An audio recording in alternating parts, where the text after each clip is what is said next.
Hey travelers, I'm here at Magic Kingdom Day about to fat test Tron Light Cycle Run.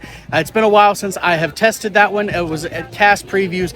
I want to give you an update. I want to see how long it takes to get through the line because I'm told those back carts are taking quite a bit longer for everyone and those lines can get pretty backed up. So let's see what it looks like today.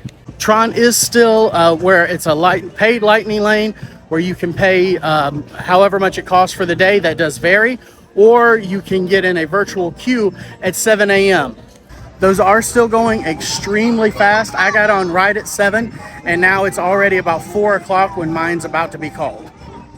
Tron is the first ride here at Disney World to have an accessible seat added to the back of a ride. So there's been a lot of controversy over that. I'm gonna let you know my thoughts after we do the fat test of the ride, and make sure to stay tuned for that. By the way, if you're wondering, I am currently 340 pounds, 5'8", with a 50-inch waist. But first, let's do a quick overview of Tron Light Cycle Run as a roller coaster.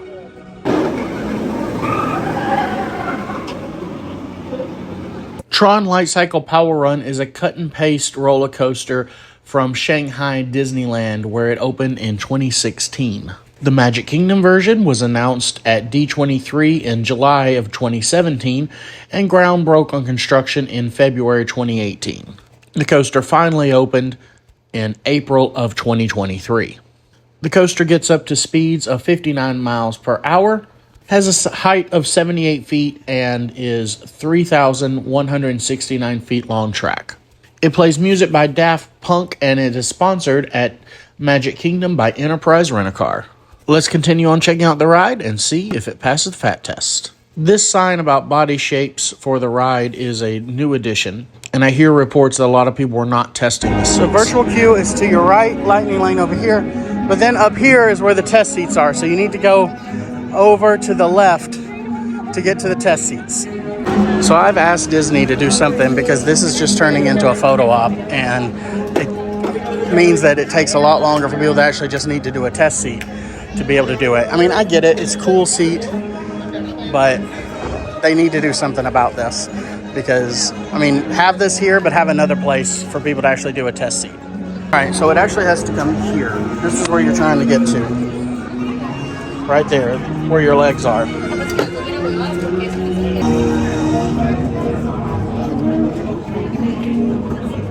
See, you can see where it stops low, it's right there. I watch your YouTube channel. Oh, thank you. Can I help you film it? Actually, that'd be great. Thank you. I don't think she realized it was already recording and went to record it and then just press stop. So we didn't get a lot more footage, but I do appreciate the efforts. Users, prepare to be digitized into the world of Tron.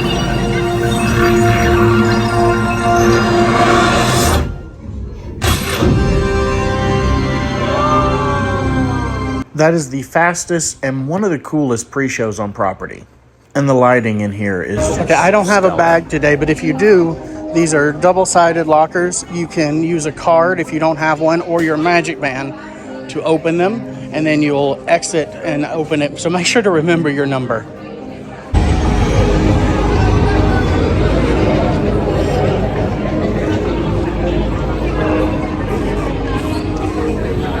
So no line to wait for the rover for me. It happened to just be the next one.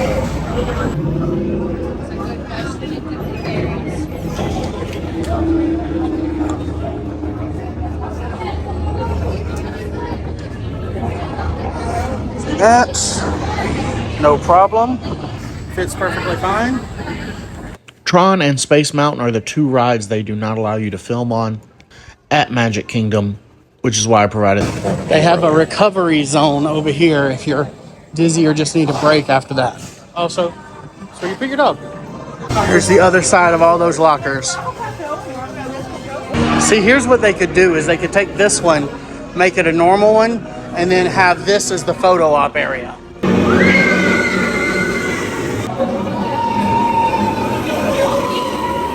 Don't go anywhere. We're going to go over the people mover so we can have a chat.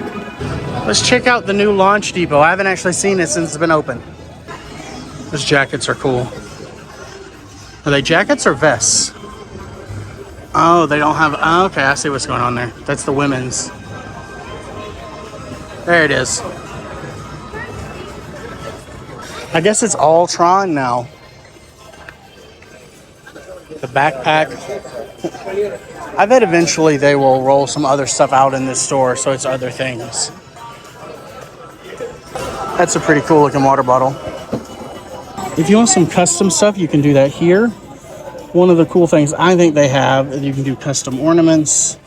Let's see. AirPod cases, commemorative bricks. I think these are pretty cool. Get one for your trip, put it outside your house. It is pretty heavy. It is ceramic, just so you know. So let's talk about it. Let's talk about the test seat first. So there are 3 challenges I see with the test seats. 1 is location. Number 2 is it being used as a photo op.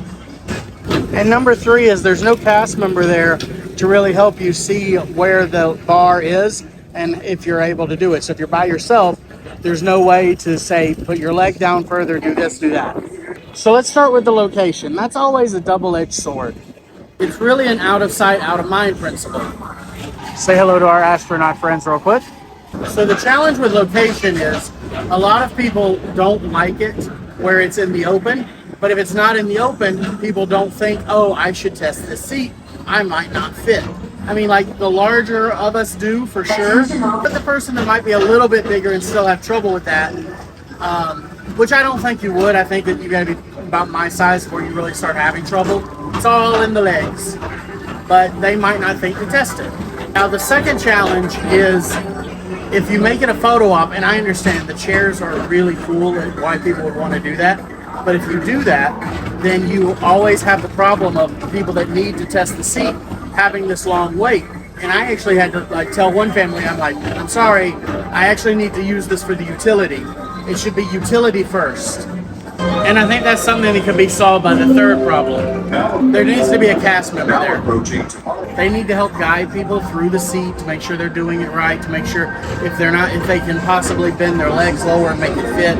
All those small things that could be done, and also to make sure that it's being used as utility first before it's being used as a photo booth. So having a cast member there would solve both those problems, I think. Or putting one of these somewhere else, like at the beginning for a photo test thing. Whatever it is, that's a big issue I think can be solved. Thank you.